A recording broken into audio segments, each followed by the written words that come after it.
Guarantee ನ್ಯೂಸ್ಗೆ ಸ್ವಾಗತ. ನಾನು ಅಖಿಲೇಶ್ ದಬ್ಬೆಕಟ್ಟೆ. 30 ಜಿಲ್ಲೆ 30 ಸುದ್ದಿಯನ್ನ ಬನ್ನಿ ನೋಡೋಣ. ಧರ್ಮಸ್ಥಳ ಪ್ರಕರಣದಲ್ಲಿ ಉನ್ನತ ಮಟ್ಟದ ತನಿಖೆ ಅಗತ್ಯತೆ ಇಲ್ಲ ಅಂತ ಮೈಸೂರಿನಲ್ಲಿ ಸಿಎಂ ಸಿದ್ದರಾಮಯ್ಯ ಹೇಳಿಕೆ ಕೊಟ್ಟಿದ್ದಾರೆ. ಈ ವಿಪಕ್ಷದವರು ಎಲ್ಲದರಲ್ಲೂ ಕೂಡ ರಾಜಕೀಯ ಮಾಡ್ತಿದ್ದಾರೆ.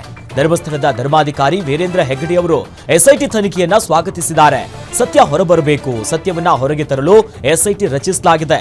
ಸತ್ಯ ತಿಳಿಬೇಕು, ಇಲ್ಲದೇ ಇದ್ರೆ ಧರ್ಮಸ್ಥಳದ ಮೇಲೆ ಅನುಮಾನದ ಕತ್ತಿ ನೇತಾಡುತ್ತೆ ಅಂತ ಸಿದ್ದರಾಮಯ್ಯ ಹೇಳಿಕೆಯನ್ನ ಕೊಟ್ಟಿದ್ದಾರೆ.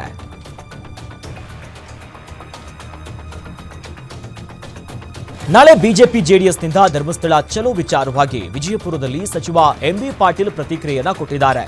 ದೇವರ ಹೆಸರಿನಲ್ಲಿ ರಾಜಕಾರಣ ಮಾಡೋದು ಬಿಟ್ಟು ಕೇಂದ್ರಕ್ಕೂ ಹೋಗಲಿ, ರಾಜ್ಯಕ್ಕೆ ಬರಬೇಕಾದಂತ ಅನುದಾನದ ಬಗ್ಗೆ ಚಿಂತೆ ಇಲ್ಲ. ವಿವಿಧ ಯೋಜನೆಗಳಿಗೆ ಕೇಂದ್ರ ಸರ್ಕಾರ ಕೊಡಬೇಕಾಗಿರುವಂತ ಅನುದಾನದ ಬಗ್ಗೆ ಇವರು ಚಿಂತೆ ಇಲ್ಲ. ಪ್ರಕರಣದಲ್ಲಿ ಎಸ್ಐಟಿ ರಚಿಸಿರುವುದು ಅನಿವಾರ್ಯವಾಗಿತ್ತು. ಒಂದು ವೇಳೆ ಬಿಜೆಪಿ ಅಧಿಕಾರದಲ್ಲಿದ್ದಿದ್ರೆ ಎಸ್ಐಟಿ ರಚನೆ ಮಾಡ್ತಾ ಇದ್ರು ಅಂತ ಸಚಿವ ಎಂಬಿ ಪಾಟೀಲ್ ವ್ಯಂಗ್ಯವಾಡಿದ್ರು. ಅದಕ್ಕೆ ಹಚ್ಚಿಂದಿದೆಯಾ? ಇದು ಅವರ ಧರ್ಮದಲ್ಲಿ ಇವತ್ತೊಂದು ದಿವಸ ಕುಂಕುಮ ಹಚ್ಕೊಳ್ಳುವಂಥದ್ದಿಲ್ಲ ಏನ್ರಿ? ನಾನು ಕೂಡ ನೀವು ಕೂಡ ಎಲ್ಲ ಇಲ್ಲೇ ಬೆಳೆದಿದ್ದೀರಿ. ಅವರು ಕುಂಕುಮ ಹಚ್ಚುವ ದೇವಸ್ಥಾನದಲ್ಲಿ ಇಲ್ಲಿ ಹಚ್ಕೋತಾರೆ, ಅದನ್ನ ಒಯ್ದು ಗಂಟಲು ಕದ್ದು ಮಾಡ್ಕೋತಾರೆ. ಅದನ್ನ ಇದು ಮಾಡುವಂಥದ್ದಲ್ಲ. ಇವತ್ತು ಬುಕ್ಕರ್ ಪ್ರಶಸ್ತಿ ವಿಜೇತರಿದ್ದಾರೆ, ಅವರು ಬಂದು ದಸರಾ ಇದು ಮಾಡಿ ಅವ್ರು ಹೇಳಿದ್ದಾರೆ ತಾಯಿ ನನ್ನ ಕರ್ಸ್ಕೊಂಡಿದ್ದಾರೆ ಅಂತ ಹೇಳಿದ್ದಾರೆ. ಬಾನು ಮುಸ್ತಾಕ್ ಅವರು ನಮ್ಮ ತಾಯಿ ನನ್ನ ಕರ್ಸ್ಕೊಂಡಿದ್ದಾರೆ, ತಾಯಿಗಿಂತ ಹೆಚ್ಚಿದ್ದಾಯ್ತು ಅವ್ರಿಗೆ ರಾಜಕಾರಣವೇ ಮುಖ್ಯ. ಇವ್ರು ಕುಂಕುಮ ಬಗ್ಗೆ ಮಾತಾಡ್ತಾ ಇದ್ದಾರೆ. ಅವ್ರು ಚಾಮುಂಡೇಶ್ವರಿ ತಾಯಿ ನನ್ನ ಕರ್ಸ್ಕೊಂಡಿದ್ದಾರೆ ಅಂತಾರೆ. ಅಂದ್ರೆ ಒಬ್ರು ಮಗಳಾಗಿ ನಾವು ಹೋಗ್ತಾ ಇದ್ವಿ ಅಂತಂದ್ರೆ ತಾಯಿ ನನ್ನ ಕರ್ಸ್ಕೊಂಡಿದ್ದಾರೆ, ಅದಕ್ಕೆ ಹೆಚ್ಚಿಂದಿದೆಯಾ? ಇದರಲ್ಲೂ ರಾಜಕಾರಣ ಬರೀ ಇದೇ ಅವ್ರ ಕೆಲಸ. ಇದು ಅವರ ಧರ್ಮದಲ್ಲಿ ಇವತ್ತೊಂದು ದಿವಸ ಕುಂಕುಮ ಹಚ್ಕೊಳ್ಳುವಂಥದ್ದಿಲ್ಲ ಏನ್ರಿ? ನಾನು ಕೂಡ ಧರ್ಮಸ್ಥಳ ಎಸ್ಐಟಿ ತನಿಖೆಯ ಬಗ್ಗೆ ಮಂಗಳೂರಿನಲ್ಲಿ ಬಿಜೆಪಿಯ ರಾಜ್ಯ ಕಾರ್ಯದರ್ಶಿ ತಮ್ಮಯ್ಯ ಪ್ರತಿಕ್ರಿಯೆಯನ್ನ ಕೊಟ್ಟಿದ್ದಾರೆ. ರಾಜ್ಯದ ಅಧ್ಯಕ್ಷರ ನೇತೃತ್ವದಲ್ಲಿ ಈಗಾಗಲೇ ತಂಡ ಬಂದಿತ್ತು. ಎಸ್ಐಟಿ ಸರಿಯಾದದ್ದು ಅಲ್ಲ, ಎನ್ಐಎ ತನಿಖೆ ಮಾಡುವಂತೆ ಆಗ್ರಹ ಮಾಡಿದ್ರು. ಅದು ಬುರುಡೆ ತಂದಿದ್ದಂತ ವ್ಯಕ್ತಿಯ ತನಿಖೆ ಮಾಡಿಲ್ಲ. ಅವನ ಹಿನ್ನೆಲೆಯನ್ನ ತಿಳಿದುಕೊಳ್ಳದೆ ಎಸ್ಐಟಿ ಅಧಿಕಾರಿಗಳು ಗುಂಡಿಯಾಗಿಸಿದ್ದಾರೆ. Mask ಮ್ಯಾನ್ಗೆ ಸಂದರ್ಶನಗಳನ್ನ SIT ಕೊಡಿಸಿದೆ. ಈಗ ಆತನನ್ನೇ ಅರೆಸ್ಟ್ ಮಾಡಿದ್ದಾರೆ. ಮೊದಲೇ ಯಾಕೆ ಈ ಕೆಲಸವನ್ನ ಮಾಡಿಲ್ಲ? ಎಲ್ಲೋ ಒಂದು ಕಡೆ ಯಾವುದಾದ್ರೂ ಏಜೆನ್ಸಿಗಳ ಪ್ರಭಾವಕ್ಕೆ ಸರ್ಕಾರ ಒಳಗಾಗಿದೆ ಅಂತ ಅನಿಸುತ್ತೆ ಅಂತ ಹೇಳಿದ್ರು.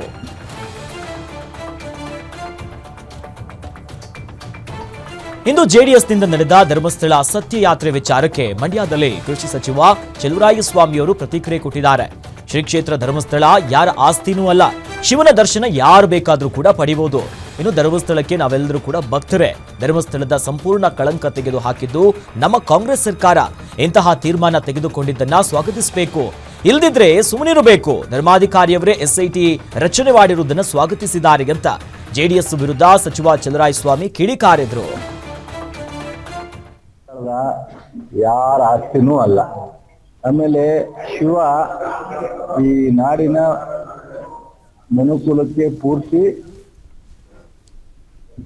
ಅವರೇನೆ. ಶಿವನ ದರ್ಶನ ಯಾರು ಬೇಕಾದ್ರೂ ಪಡಿಬೋದು. ಸೊ ಧರ್ಮಸ್ಥಳದಲ್ಲಿ ನಾವೆಲ್ಲರೂ ಭಕ್ತರೆ. ಧರ್ಮಸ್ಥಳದ ಬಗ್ಗೆ ಅತ್ಯಾದಂತ ಇವತ್ತೇನಾದ್ರು ಧರ್ಮಸ್ಥಳದ ಕ್ಷೇತ್ರಕ್ಕೆ ಒಂದು ಸಂಪೂರ್ಣವಾದಂತ ಕಳಂಕವನ್ನ ತೆಗೆದುಹಾಕಿ ಈ ತರದ ಆದಿ ಬೀದಿನಲ್ಲಿ ಮಾತನಾಡ್ತಕ್ಕಂಥದಕ್ಕೆ ಶಬ್ದ ಮಾಡಿದ್ರೆ ಅದಕ್ಕೆ ಕಾಂಗ್ರೆಸ್ ಗೌರ್ಮೆಂಟು, ಸಿದ್ದರಾಮಯ್ಯನವ್ರ ಲೀಡರ್ಶಿಪ್, ಗೃಹ ಸಚಿವರು ಇದನ್ನೇನಾದ್ರು ಮಾಡದೇ ಇದ್ರೆ ವೀರೇಂದ್ರ ಹೆಗ್ಗಡೆ ಹೇಳ್ದಂಗೆ ದಿನನಿತ್ಯ ಅಲ್ಲ ಒಂದ್ ಕಡೆ ಸೋಷಿಯಲ್ ಮೀಡಿಯಾದಲ್ಲೂ ಇನ್ನೊಂದ್ ಕಡೆನ ಕಾಮೆಂಟ್ಸು ನಿಮ್ಗೂ ಗೊತ್ತು ಮಾತಾಡ್ತಾ ಇದ್ರು. ಇದನ್ನ ಬಿಜೆಪಿಯವರು ಅಧ್ಯಕ್ಷರಾಗಿದ್ದಾಗ, ಬಿಜೆಪಿಯವರು ಸರ್ಕಾರ ಇದ್ದಾಗ, ಗೃಹ ಸಚಿವರಾಗಿ ಅಶೋಕ್ ಇದ್ದಾಗ ನಡೆದಂತ ಘಟನೆಗೆ ಒಂದು ತಿಲಾಂಜಲಿ ಆಳಕ್ ಆಗಿರ್ಲಿಲ್ಲ.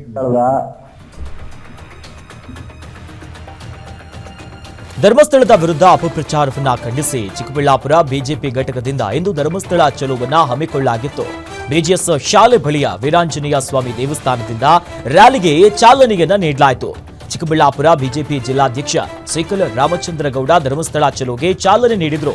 ಜಾಥಾದಲ್ಲಿ ನೂರಾರು ಬಿಜೆಪಿಯ ಮುಖಂಡರು, ಕಾರ್ಯಕರ್ತರು ಧರ್ಮಸ್ಥಳಕ್ಕೆ ತೆರಳಿದ್ರು. ಧರ್ಮಸ್ಥಳ ಚಲೋ ಅಂತ ಅಭಿಯಾನದ ಬಗ್ಗೆ ಮಂಗಳೂರಿನಲ್ಲಿ ಸಂಸದ ಬ್ರಿಜೇಶ್ ಚೌಟ ಪ್ರತಿಕ್ರಿಯಿಸಿದ್ದಾರೆ. ಧರ್ಮಸ್ಥಳ ವಿರುದ್ಧ ಅಪಪ್ರಚಾರ ಮಾಡ್ತಿದ್ದಾರೆ. ಹೀಗಾಗಿ ವಿಜೇಂದ್ರ ಅವರು ಕ್ಷೇತ್ರದ ಪಾವಿತ್ರತೆ ಉಳಿಬೇಕು ಅಂತ ಧರ್ಮಸ್ಥಳ ಚಲೋವನ್ನ ಮಾಡ್ತಿದ್ದಾರೆ. ರಾಜ್ಯದ ಮೂಲೆ ಮೂಲೆಯಿಂದಲೂ ಕಾರ್ಯಕರ್ತರು ಬರ್ತಾ ಇದ್ದಾರೆ. ಎಲ್ಲಾ ಆಯಾಮದಲ್ಲೂ ಕೂಡ ತನಿಖೆ ಅನ್ನೋದು ಆಗಬೇಕು. ಧರ್ಮಸ್ಥಳ ಪ್ರಕರಣವನ್ನ ಎನ್ಐಎ ತನಿಖೆಗೆ ನೀಡಬೇಕು ಅನ್ನೋದು ನಮ್ಮ ಆಗ್ರಹ ಅಂದ್ರು. ಒಂದು ಶ್ರದ್ಧಾ ಕೇಂದ್ರದ ಅಪಮಾನ ಮಾಡುವಂಥದ್ದು, ಅಪಪ್ರಚಾರ ಮಾಡುವಂಥದ್ದು ಸಹಿಸೋದಿಲ್ಲ ಅನ್ನುವಂಥ ಸ್ಪಷ್ಟ ಸಂದೇಶವನ್ನು ನಾಳಿನ ಈ ಧರ್ಮಸ್ಥಳ ಚಲೋ ಕಾರ್ಯಕ್ರಮದ ಮುಖಾಂತರ ನಾವು ಕಳಿಸಿಕೊಳ್ಳುತ್ತಿದ್ದೇವೆ. ಭಾರತೀಯ ಜನತಾ ಪಾರ್ಟಿ ಯಾವತ್ತಿದ್ರೂ ಕಾನೂನಿಗೆ, ಸಂವಿಧಾನಕ್ಕೆ, ಪ್ರಜಾಪ್ರಭುತ್ವದ ಮೌಲ್ಯಗಳನ್ನ ನಂಬಿಕೊಂಡು ಅದರ ಮೇಲೆ ಶ್ರದ್ಧೆಯನ್ನು ಇಟ್ಕೊಂಡು ರಾಜಕಾರಣವನ್ನು ಮಾಡ್ತಾ ಇರುವಂತ ಒಂದು ರಾಜಕೀಯ ಪಾರ್ಟಿ. ಕಾನೂನು, ಸಂವಿಧಾನ, ಈ ಒಟ್ಟು ವ್ಯವಸ್ಥೆಗಳಿಗೆ ಯಾವುದೇ ರೀತಿಯ ಬೆಲೆ ಕೊಡದೆ ಒಂದು ರೀತಿಯ ಷಡ್ಯಂತ್ರಗಳನ್ನು ಮಾಡಿಕೊಂಡು ಕೇವಲ ಧರ್ಮಸ್ಥಳ ಒಂದು ಶ್ರದ್ಧಾ ಕೇಂದ್ರ ಹಿಂದೂ ಭಾವನೆಗಳಿಗೆ ಧಕ್ಕೆ ತರಬೇಕು ಅನ್ನುವಂಥ ಉದ್ದೇಶವನ್ನು ಇಟ್ಕೊಂಡು ಮಾಡ್ತಾ ಇರುವಂತಹ ಅಪಪ್ರಚಾರಗಳನ್ನು ಸಹಿಸೋದಿಲ್ಲ ಮತ್ತು ರಾಜ್ಯ ಸರ್ಕಾರ ಇದನ್ನ ಹತ್ತಿಕ್ಕಬೇಕಾಗಿತ್ತು ಅನ್ನುವಂಥದ್ದು ನಮ್ಮ ನಂಬಿಕೆ. ಒಟ್ಟು ನಡೀತಿರುವಂತಹ ತನಿಖೆಗಳನ್ನ ಒಂದು ಶ್ರದ್ಧಾ ಕೇಂದ್ರದ ಧರ್ಮಸ್ಥಳದ ವಿರುದ್ಧ ಷಡ್ಯಂತ್ರ ಆರೋಪದ ಹಿನ್ನೆಲೆಯಲ್ಲಿ ಜೆಡಿಎಸ್ನಿಂದ ನೆಲಮಂಗಲ ಅಂಬೇಡ್ಕರ್ ಮೈದಾನದಿಂದ ಧರ್ಮಸ್ಥಳ ಸತ್ಯಯಾತ್ರೆ ಆರಂಭ ಆಯಿತು. ಶಾಸಕ ಶ್ರೀನಿವಾಸ ಮೂರ್ತಿ ನೇತೃತ್ವದಲ್ಲಿ ಸುಮಾರು 300ಕ್ಕೂ ಹೆಚ್ಚು ಕಾರುಗಳಲ್ಲಿ ಧರ್ಮಸ್ಥಳ ಚಲೋ ನಡೆಯಿತು. ಈ ವೇಳೆ ಪ್ರತಿಕ್ರಿಯಿಸಿದ ಶಾಸಕ ಡಾಕ್ಟರ್ ಕೆ ಶ್ರೀನಿವಾಸ ಮೂರ್ತಿ, ಧರ್ಮಸ್ಥಳದ ವಿರುದ್ಧ ಷಡ್ಯಂತ್ರದಿಂದ ಜನ ರೊಚ್ಚಿಗೆದ್ದಿದ್ದಾರೆ. ನೆಲಮಂಗಲ ತಾಲೂಕಿನ ಜನ ನಮ್ಮ ಜೊತೆ ಇದ್ದಾರೆ ಅಂತ ಹೇಳಿದ್ರು. ಪ್ರಕರಣವನ್ನ ಎಸ್ಐಟಿಯಿಂದ ತನಿಖೆ ಮಾಡಿಸಬಾರ್ದಿತ್ತು. ಯಾರಿಗೂ ತಿಳಿಯದ ರೀತಿಯಲ್ಲಿ ಸರ್ಕಾರವೇ ಮುಂದೆ ನಿಂತು ತನಿಖೆಯನ್ನ ಮಾಡಬಹುದಿತ್ತು. ರಾಜ್ಯದಲ್ಲಿ ಗುಪ್ತಚರ ಇಲಾಖೆ ಫೇಲ್ಯೂರ್ ಆಗಿದೆ ಅಂತ ಅಸಮಾಧಾನವನ್ನ ವ್ಯಕ್ತಪಡಿಸಿದ್ರು.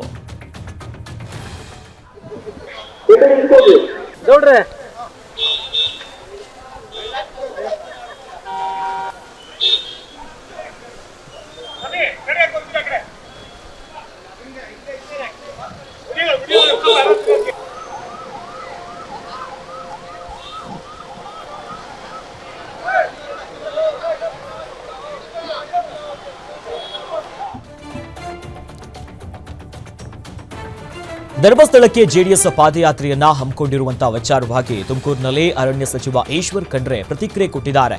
ಇನ್ನು ಪ್ರತಿಪಕ್ಷದವರಿಗೆ ನಾಟಕ ಆಡುವಂಥದ್ದು, ಸುಳ್ಳು ಹೇಳುವಂಥದ್ದು, ಯಾವುದೇ ವಿಷಯ ಇಲ್ಲದೆ ಜನರಿಗೆ ದಾರಿ ತಪ್ಪಿಸುವಂಥದ್ದು ಗೊತ್ತಿದೆ.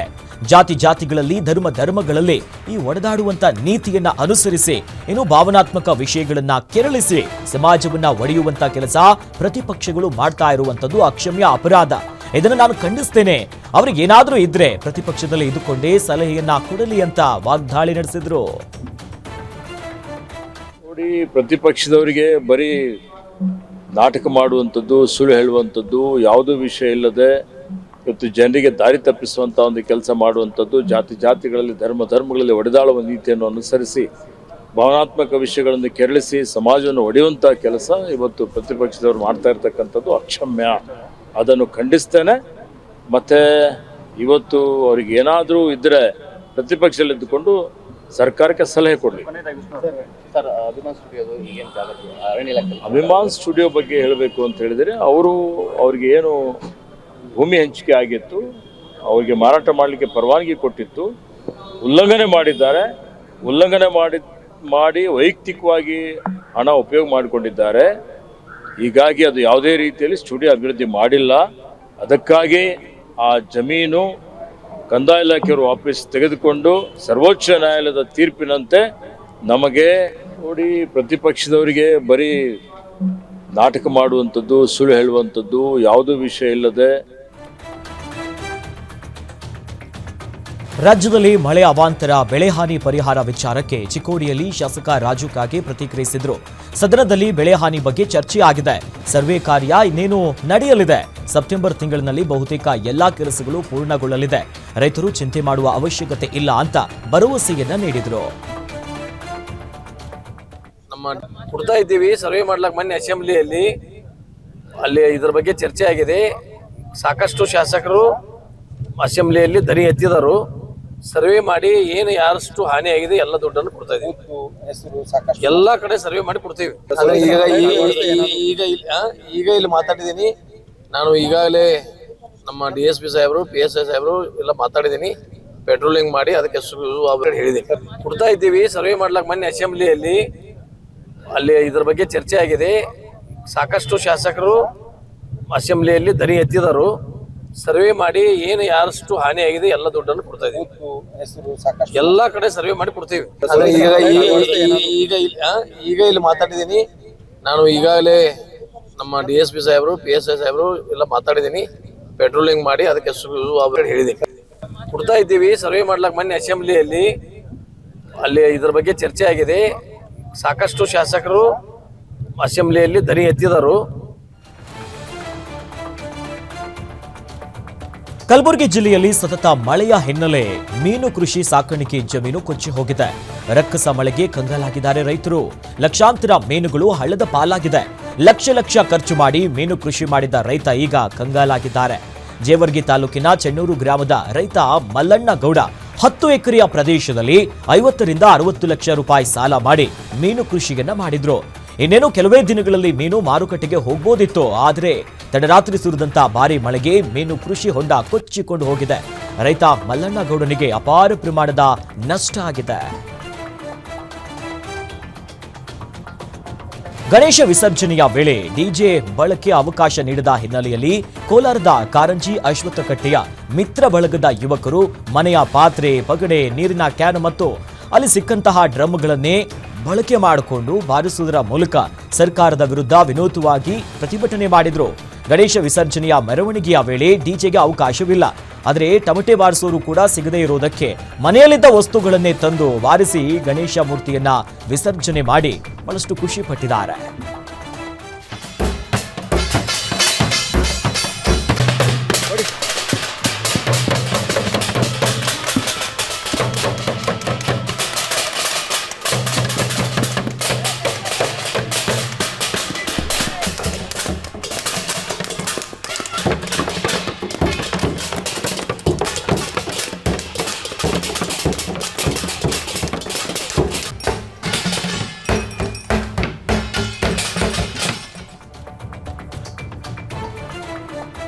ದಾವಣಗೆರೆಯಲ್ಲಿ ಗಣೇಶೋತ್ಸವದ ವೇಳೆ ಡಿಜೆ ಬ್ಯಾನ್ ಆಗಿದೆ. ಆದರೆ ನಿಯಮವನ್ನ ಉಲ್ಲಂಘಿಸಿ ಡಿಜೆ ಬಳಸಲು ಮುಂದಾದ ಡಿಜೆ ಸೌಂಡ್ಸ್ ಅಂಡ್ ಸಿಸ್ಟಮ್ಸ್ಗಳನ್ನ ಕಾಕಿ ವಶಕ್ಕೂ ಪಡೆದಿದೆ. ಇನ್ನು ಬಸವನಾಳು ಗೊಲ್ಲರಹಟ್ಟಿ ಗ್ರಾಮದಲ್ಲಿ ಘಟನೆ ನಡೆದಿದ್ದು, ಘಟನೆಯ ಹಿನ್ನೆಲೆಯಲ್ಲಿ 3 ವಿರುದ್ಧ ಗ್ರಾಮಾಂತರ ಠಾಣೆಯಲ್ಲಿ ದೂರು ದಾಖಲಾಗಿದೆ. ಗಣೇಶ ಹಬ್ಬದಲ್ಲಿ ಸಾಮಾನ್ಯವಾಗಿ ಸಾಂಸ್ಕೃತಿಕ ಕಾರ್ಯಕ್ರಮಗಳು, ನೃತ್ಯ, ವಿವಿಧ ಸ್ಪರ್ಧೆಗಳನ್ನು ಆಯೋಜಿಸುವುದು ಒಂದು ಕಾಮನ್. ಆದರೆ ಇದೇ ಮೊದಲ ಬಾರಿಗೆ ಬಳ್ಳಾರಿಯಲ್ಲಿ ಶ್ರೀ ಬಾಲ ವಿನಾಯಕ ಮಿತ್ರ ಮಂಡಳಿ ವತಿಯಿಂದ ಮ್ಯಾರಥಾನ್ ಓಟವನ್ನು ಆಯೋಜಿಸಲಾಗಿತ್ತು. ಮಾಜಿ ಶಾಸಕ ಸೋಮಶೇಖರ್ ರೆಡ್ಡಿ ಮ್ಯಾರಥಾನ್ಗೆ ಚಾಲನೆ ನೀಡಿದ್ರು. ನಿತ್ಯ ಯೋಗ ಇವೆಲ್ಲವನ್ನ ಮಾಡೋದ್ರಿಂದ ದೈಹಿಕ ಆರೋಗ್ಯವನ್ನ ಪ್ರತಿಯೊಬ್ಬರೂ ಕೂಡ ಕಾಪಾಡಿಕೊಳ್ಳುವಂತ ಮೂಲಕ ಸದೃಢ ಸಮಾಜವನ್ನ ನಿರ್ಮಾಣ ಮಾಡಬೇಕು ಅನ್ನೋದಾಗಿ ಮಾಜಿ ಶಾಸಕ ಸೋಮಶೇಖರ್ ರೆಡ್ಡಿ ಸಲಹೆಯನ್ನ ನೀಡಿದ್ರು. ಮ್ಯಾರಥಾನ್ನಲ್ಲಿ 100 ಯುವಕರು ಭಾಗಿಯಾಗಿದ್ರು. ನಗರದ ವಿವಿಧ ರಸ್ತೆಗಳ ಮೂಲಕ ನಡೆದಿರುವಂತಹ ಮ್ಯಾರಥಾನ್ ನೋಡುಗರ ಗಮನ ಸೆಳೆಯಿತು.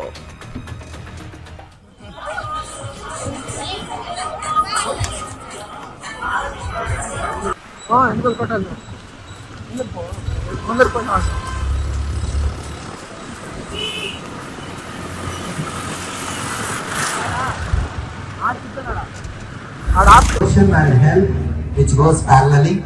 I thank them. Ready? 1, 3, 2, 1, go!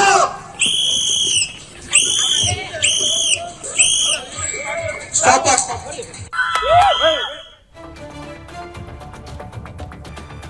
ತೆಲಂಗಾಣದಲ್ಲಿ ಗಣೇಶ ವಿಸರ್ಜನೆಯ ವೇಳೆ ಶಾರ್ಟ್ ಸರ್ಕ್ಯೂಟ್ನಿಂದ 10ಕ್ಕೂ ಹೆಚ್ಚು ಜನರು ಮೃತಪಟ್ಟಿರುವ ಘಟನೆಯ ಹಿನ್ನೆಲೆಯಲ್ಲಿ ರಾಯಚೂರು ಪೊಲೀಸರು ಗಣೇಶ ಮಂಡಳಿಗೆ ಎಚ್ಚರಿಕೆ ನೀಡಿದರು.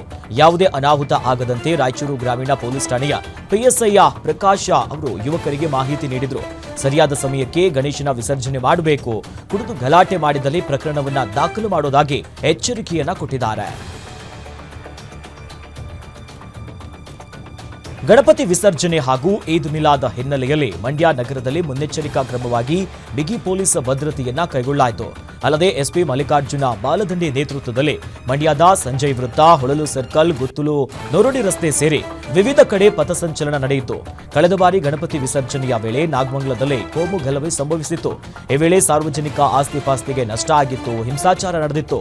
ಈ ಕಾರಣದಿಂದಾಗಿ ಈ ಬಾರಿ ಯಾವುದೇ ರೀತಿಯಾದಂತಹ ಅಹಿತಕರ ಘಟನೆ ನಡೆಯದಂತೆ ಕಟ್ಟೆಚ್ಚರಿಕೆಯನ್ನು ವಹಿಸಲಾಗಿದೆ.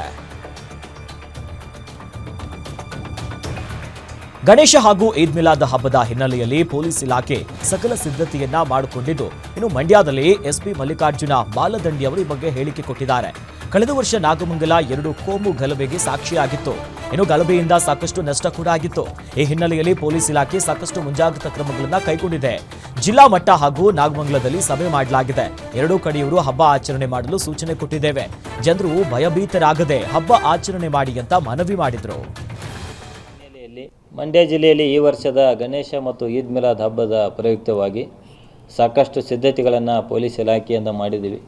ಅದರಲ್ಲಿ ಮುಖ್ಯವಾಗಿ ಕಳೆದ ವರ್ಷ ಗಣೇಶ ಹಬ್ಬದ ಒಂದು ಸಂದರ್ಭದಲ್ಲಿ ನಾಗಮಂಗಲ ಪಟ್ಟಣದಲ್ಲಿ 2 ಕೋಮಿನ ಮಧ್ಯೆ ವಾದ ವಿವಾದಗಳಾಗಿ ಘಟನೆ ಸ್ವಲ್ಪ ಘರ್ಷಣೆ ಥರ ಹೋಗಿ ಸಾಕಷ್ಟು ಅಂಗಡಿಗಳಿಗೆ ಬೆಂಕಿ ಹಚ್ಚುವ ಮೂಲಕ ಒಂದು ಸಾಕಷ್ಟು ಸುದ್ದಿಯಾಗಿತ್ತು. ಈ ಒಂದು ಹಿನ್ನೆಲೆಯಲ್ಲಿ ಈ ವರ್ಷ ಪೊಲೀಸ್ ಇಲಾಖೆಯಿಂದ ಸಾಕಷ್ಟು ಮುಂಜಾಗ್ರತಾ ಕ್ರಮವನ್ನು ಕೈಗೊಂಡಿದ್ದೀವಿ. ಈಗಾಗಲೇ ಜಿಲ್ಲಾ ಮಟ್ಟದಲ್ಲಿ ಮತ್ತು ನಾಗಮಂಗಲ ತಾಲೂಕು ಮಟ್ಟದಲ್ಲಿ ಸಹಿತ ಪೀಸ್ ಕಮಿಟಿ ಮೀಟಿಂಗ್. ರಾಜವಂಶಸ್ಥೆ ಪ್ರಮೋದಾದೇವಿ ಒಡೆಯರ್ ಅವರು ರಾಷ್ಟ್ರಪತಿಗಳಿಗೆ ಪತ್ರ ಬರೆಯುವ ಮೂಲಕ ಮೈಸೂರು ಅರಮನೆಗೆ ಭೇಟಿ ನೀಡುವಂತೆ ಕೋರಿದ್ರು. ಅವರ ಆಹ್ವಾನದ ಬೆನ್ನಲ್ಲೇ ಸೆಪ್ಟೆಂಬರ್ 1ರಂದು ರಾಷ್ಟ್ರಪತಿ ದ್ರೌಪದಿ ಮುರ್ಮು ಅವರು ಮೈಸೂರಿಗೆ ಆಗಮಿಸುತ್ತಿದ್ದಾರೆ. ಈ ಹಿನ್ನೆಲೆ ಇತ್ತ ನಗರದಲ್ಲಿ ಪಾಲಿಕೆ ಸಿಬ್ಬಂದಿ ಜೆಸಿಬಿ ಮೂಲಕ ಅಂಗಡಿಗಳನ್ನ ತೆರವುಗೊಳಿಸಿದ್ರು. ಏಕಾಏಕಿ ತೆರವು ಮಾಡಿರುವಂತಹ ಹಿನ್ನೆಲೆಯಲ್ಲಿ ವ್ಯಾಪಾರಿಗಳು ಆಕ್ರೋಶವನ್ನ ವ್ಯಕ್ತಪಡಿಸಿದ್ದಾರೆ.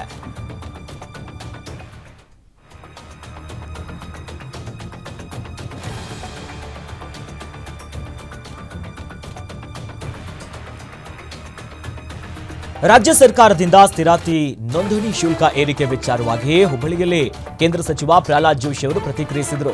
ರಾಜ್ಯ ಸರ್ಕಾರ ದಿವಾಳಿ ಆಗಿದೆ ಎಂದರೆ ಸಿಎಂ ಸಿದ್ದರಾಮಯ್ಯಗೆ ಬೇಗನೆ ಸಿಟ್ಟು ಬರುತ್ತದೆ. ಅವರು ಆದಷ್ಟು ಬೇಗ ವ್ಯಾಘ್ರ ಆಗ್ತಾರೆ.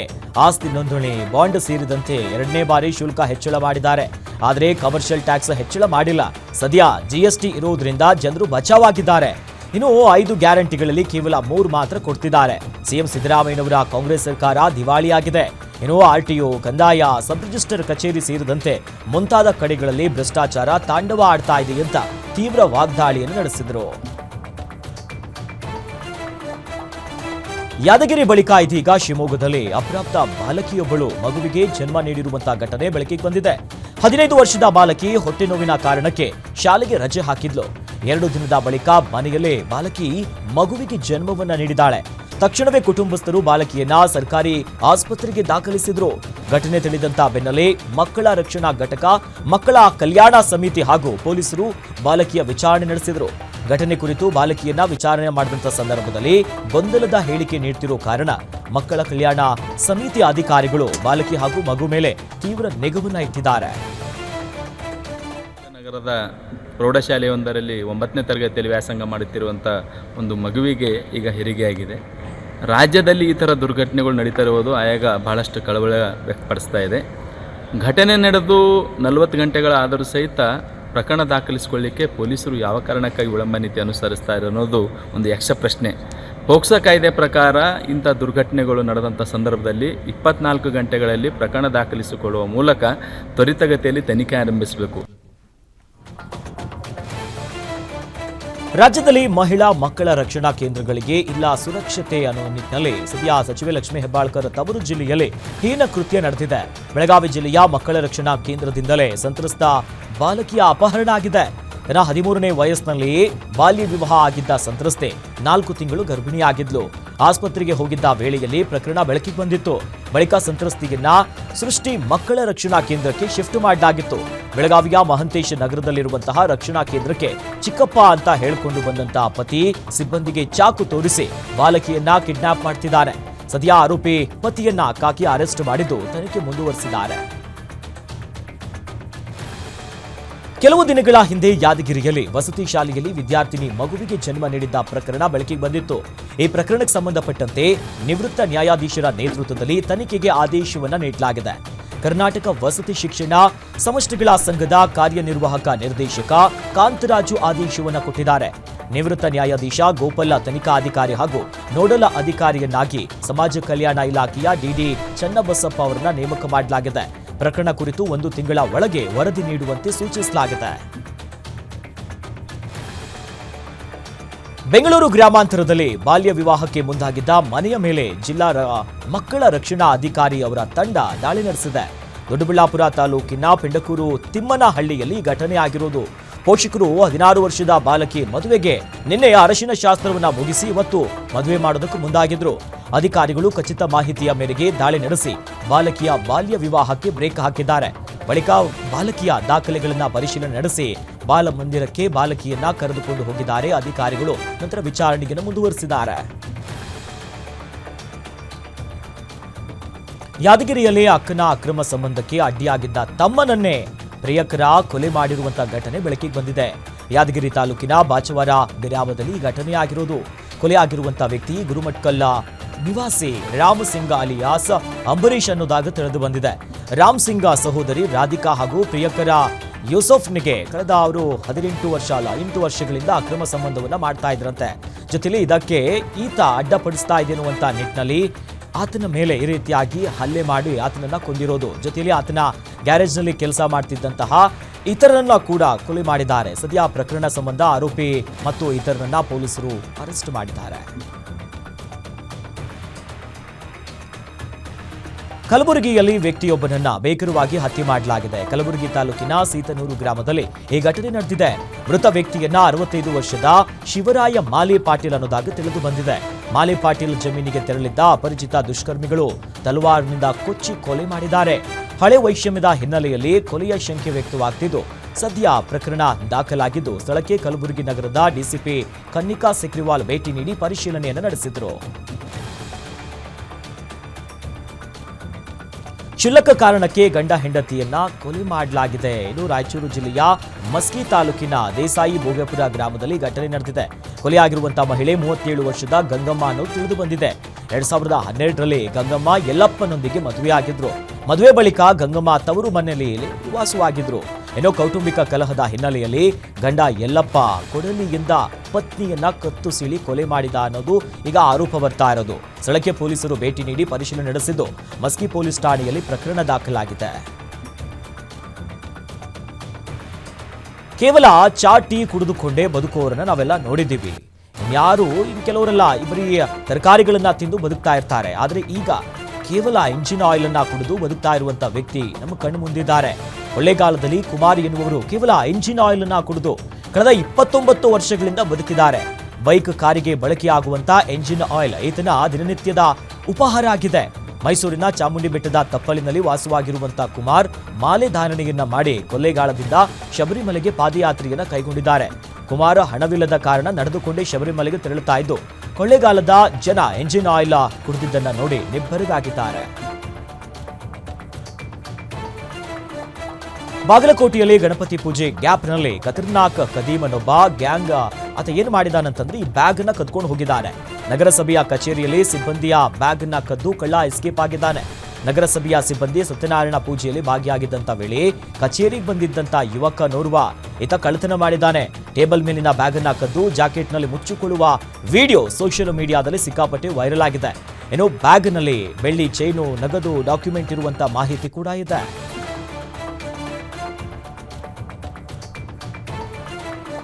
ಸಾಮಾಜಿಕ ಜಾಲತಾಣದಲ್ಲಿ ನಕಲಿ ಖಾತೆಯನ್ನ ಸೃಷ್ಟಿಸಿ ಡೇಟಿಂಗ್ ಮಾಡಲು ಯುವತಿಯರು ಹಾಗೂ ಆಂಟಿಯರು ಸಿಗುತ್ತಾರೆ. ಸರ್ವಿಸ್ ಬೇಕಾದರೆ ಕರೆ ಮಾಡಿ ಸಂಪರ್ಕಿಸುವಂತೆ ಪೋಸ್ಟ್ ಹಾಕಿ ಹಣವನ್ನ ಪೇಕುತ್ತಿದ್ದ ಆರೋಪಿಯನ್ನ ಬಂಧಿಸುವಲ್ಲಿ ಕೊಡಗು ಜಿಲ್ಲೆಯ ಪೊಲೀಸರು ಯಶಸ್ವಿಯಾಗಿದ್ದಾರೆ. ಬಾಗಲಕೋಟೆ ಜಿಲ್ಲೆಯ ಮುಧೋಳ ತಾಲೂಕಿನ ಬೆಳಗಲಿ ಗ್ರಾಮದ ನಿವಾಸಿ ನಾಗಪ್ಪ ಹನುಮಂತಪ್ಪ ಲಮಾಣಿ ಎಂಬಾತನನ್ನ ಪೊಲೀಸರು ಈಗ ವಶಕ್ಕೆ ಪಡೆದಿದ್ದಾರೆ.